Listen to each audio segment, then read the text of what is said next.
एक टॉपिक आपको क्लियर कर दूंगा। सबसे पहला टॉपिक है जय प्रक्रम होता क्या है, जय प्रक्रम की परिभाषा क्या होता है, क्योंकि चैप्टर का नाम ही है जय प्रक्रम, तो आपको कम से कम पता होना चाहिए जय प्रक्रम का मतलब क्या होता है। वे सभी प्रक्रम जो संयुक्त रूप से जीव के अनुरक्षण का कार्य करते हैं। अब ये अनुरक्षण क्या है, देखिए अनुरक्षण का सिंपल मतलब समझिए, ऐसे एक्टिविटी, ऐसी चीजें जो जीव को जीवित रखते हैं। अनुरक्षण मतलब जीवित रखना। अगर किसी व्यक्ति की हाइट नहीं बढ़ती तो इसका मतलब नहीं है कि वो जीवित नहीं रहेगा। हाइट बढ़ने एक क्रिया है, बट उसके बिना वो जीवित रह सकता है। अगर हाइट नहीं बढ़ेगी तो कोई इतना बड़ा इशू नहीं है। कोई व्यक्ति मोटा है या पतला है तो इतना बड़ा इशू नहीं है। लेकिन कुछ ऐसी क्रियाएं होती है जीवों में जिनके बिना वो जीवित नहीं रह सकते। इस यही चैप्टर, इस पूरे चैप्टर में यही पढ़ने वाले हैं।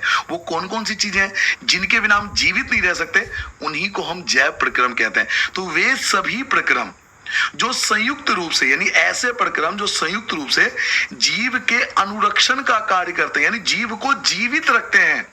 ऐसे प्रक्रम जो संयुक्त रूप से जीव को जीवित रखने का कार्य करते हैं, उन्हें जैव प्रक्रम कहते हैं। यानी ऐसी एक्टिविटी जो एक जीव को जीवित रखता है उसको हम जैव प्रक्रम कहते हैं। यहां जीव के अनुरक्षण का मतलब है जीव को जीवित रखना। तो वे सभी प्रक्रम जो संयुक्त रूप से जीव को जीवित रखने का कार्य करते हैं, उन्हें जैव प्रक्रम कहते हैं। अब आप कहोगे कौन कौन सी चीजें हैं जो एक जीव को जीवित रखता है, तो जैव प्रक्रम के अंदर 4 चीजें आती हैं जो जीव को जीवित रखते हैं। पहला आता है पोषण, न्यूट्रिशन यानी खाना खाना। दूसरा श्वसन यानी कि ऑक्सीजन, जो कि आपकी बॉडी के लिए बहुत जरूरत है। थर्ड है वहन, ट्रांसपोर्टेशन यानी ब्लड, जो आपके जो फूड और ऑक्सीजन को पूरी बॉडी में ट्रांसपोर्ट करता है। और तीसरा उत्सर्जन, एक्सक्रिएशन, यानी बॉडी से वेस्ट मटेरियल को बॉडी से बाहर निकालना। तो ये चारों चीजें मिलकर एक जीव को जीवित रखते हैं, इसलिए इन चारों को जैव प्रक्रम कहा जाता है। ये चारों की वजह से एक जीव जीवित रहता है, इसलिए इनको जैव प्रक्रम कहा जाता है। जैव प्रक्रम के अंदर 4 चीजें आती हैं, पोषण, श्वसन, वहन और उत्सर्जन। और यही हमारा चैप्टर है। पहले हम इसके बारे में पढ़ेंगे, फिर इसके, फिर मतलब एक एक करके आपको चारों टॉपिक इस चैप्टर में पढ़ना है। सबसे पहले जानते हैं पोषण क्या होता है। पोषण की परिभाषा आप क्या दोगे? देखो सारे आंसर जो है ना वो एज पर मार्किंग स्कीम है। बहुत छोटे आंसर होंगे, बट ये मार्किंग स्कीम के अकॉर्डिंग आंसर है, तो एज इट इज याद कर लेना। पोषण क्या होता है? भोजन ग्रहण करना यानी खाना खाना, पचे भोजन का अवशोषण यानी आपकी बॉडी उसको एब्सॉर्ब कर पाए, पचे हुए भोजन का अवशोषण यानी अगर आपकी बॉडी उसको डाइजेस्ट करती है तो उसको एब्सॉर्ब करेगी बॉडी, एवं शरीर द्वारा अनुरक्षण के लिए उसका उपयोग करना यानी ऊर्जा प्राप्त करना, यानी भोजन को ग्रहण करना, पचे हुए भोजन का अवशोषण करना और शरीर द्वारा अनुरक्षण के लिए उसका उपयोग करना यानी कि ऊर्जा ग्रहण करना, इसको पोषण कहते हैं। और ये as per the marking scheme है, बिल्कुल आंसर शीट में एज इट इज यही लिखा हुआ आता है। आप चाहो तो अपने टीचर से आंसर शीट मंगवा के देख लेना। भोजन ग्रहण करना, पचे हुए भोजन का अवशोषण करना और शरीर द्वारा अनुरक्षण के लिए उसका उपयोग करना पोषण कहलाता है। पोषण के 2 प्रकार होते हैं, 2 मेथड होते हैं न्यूट्रिशन के। पोषण के 2 प्रकार होते हैं, इसको 2 कैटेगरी में बांटा जाता है। एक होता है स्वपोषी पोषण, एक होता है विषम पोषी पोषण। अब आप कहोगे स्वपोषी पोषण क्या होता है, फिर मैं आपको बताऊंगा विषम पोषी पोषण क्या होता है। स्वपोषी पोषण, पोषण का वह तरीका जिसमें जीव अपने आसपास के वातावरण में उपस्थित सरल अजैव पदार्थों जैसे कार्बन डाइऑक्साइड, पानी, सूर्य के प्रकाश से अपना भोजन स्वयं बनाते हैं। अब आप लोग पेपर में क्या लिख के आते हो? वह जीव जो अपना भोजन स्वयं बनाते हो। आप सिर्फ इतना लिख के आते हो पेपर में, इसलिए आपके मार्क्स कट जाते हैं।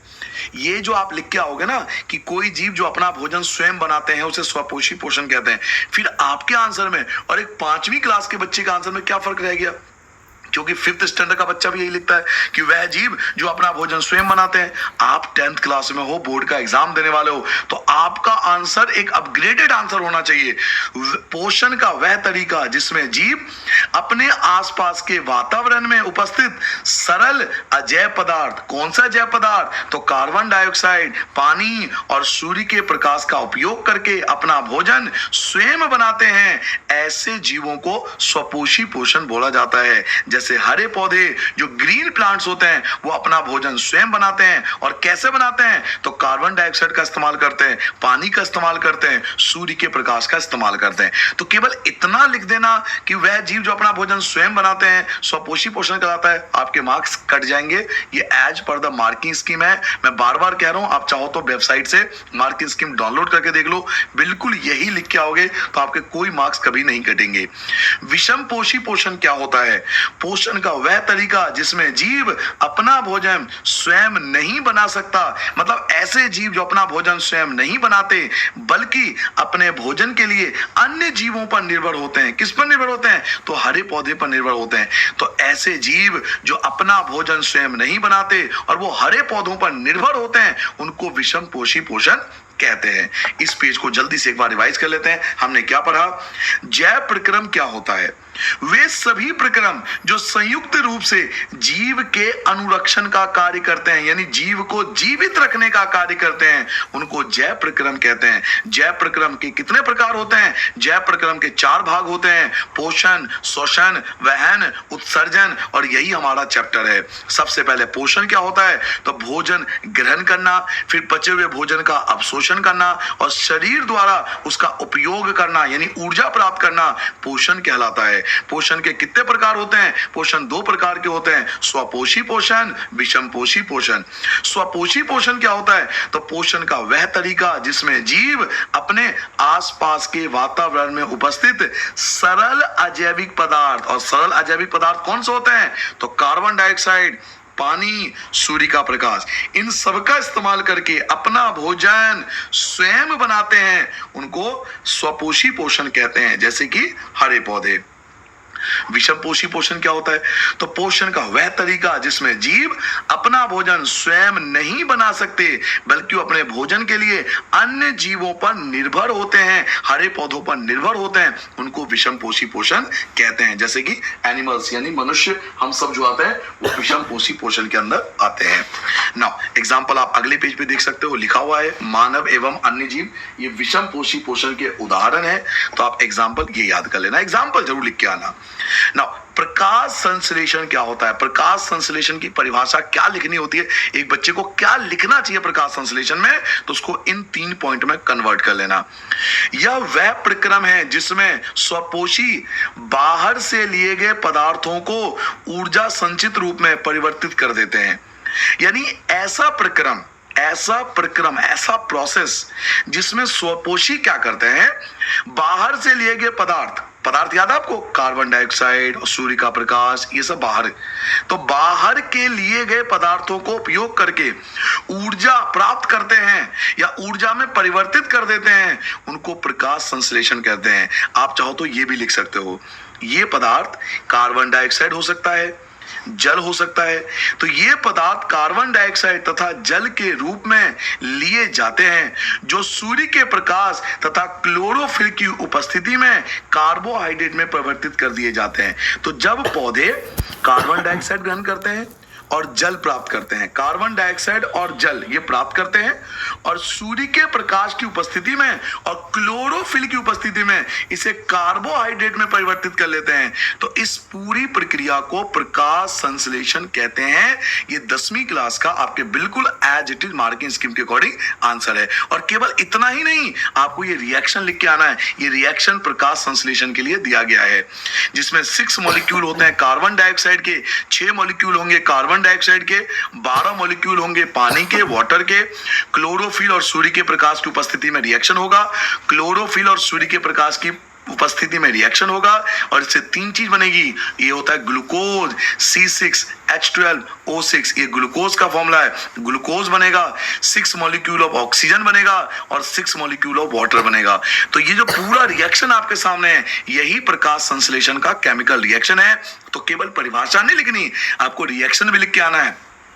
यह वह प्रक्रम है जिसमें स्वपोषी बाहर से पदार्थ लेते हैं और उनको ऊर्जा के रूप में संचित करते हैं। अब बाहर के पदार्थ कौन कौन से हो सकते हैं? तो कार्बन डाइऑक्साइड हो सकता है, जल हो सकता है। किसकी उपस्थिति में? तो सूर्य के प्रकाश की उपस्थिति में और क्लोरोफिल की उपस्थिति में। इसको कन्वर्ट कर देते हैं कार्बोहाइड्रेट में।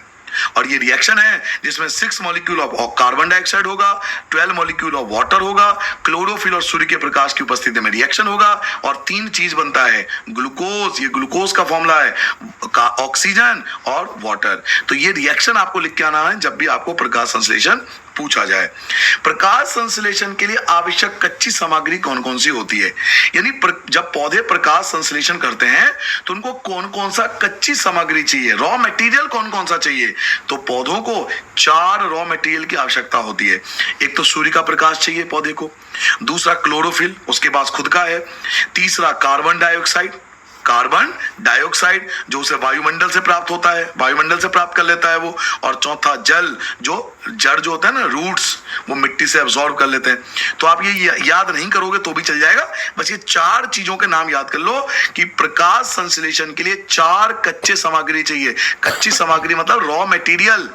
प्रकाश संश्लेषण करने के लिए 4 चीजों की आवश्यकता होती है।